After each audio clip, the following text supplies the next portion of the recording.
ينفع كده؟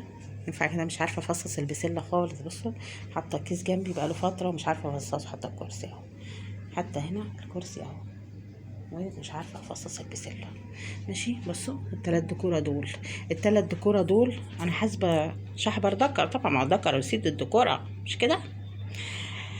التلاتة دول بصوا، بسيوني عمال يبخ البيبسي، وبيبسي عايز شحبر، وبسيوني عايز شحبر، كله عايز شحبر ينتمي للايه يعني للتاني ليه يعني لنفسه.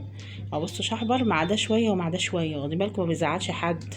وعاملين لي خناقات بقالهم كام يوم، بيبسي وبسيوني. مش عارفه اعمل ايه الصراحه، يعني انا مش عارفه اعمل ايه، يعني الاقيها منين ولا منين.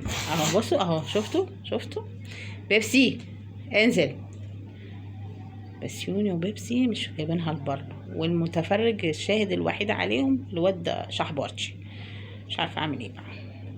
ولسه مروقه يعني. بصوا ده انا ما كنستش، يعني انا رافعه الترابيزه كده اهو. بصوا اهو رافعه عشان قلت بقى ايه هكنس. بس الصراحه ما شاء الله الحته اللي انا حطاها ديت رحمتني ان انا كل يوم اكنس السجاده، بشيلها اروح منفضاها وحطها تاني.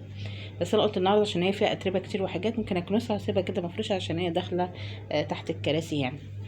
مش عايزه بقى اقعد افصص البسله، مش عارفه اعمل ايه. طيب اعمل ايه اروح فين واجي منين؟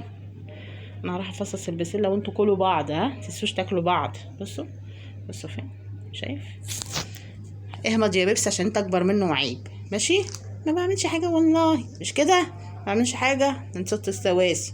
وده بصوا رايح فين.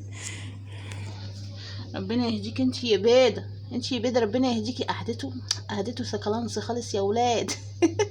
هسيبكوا لحسن الراجل زمانه جاي ما عملتش الاكل. انا ما عملتش الاكل. بص على ايه يالا، يخرب بيت حلاوه اهلك دي. يلا سلام عليكم.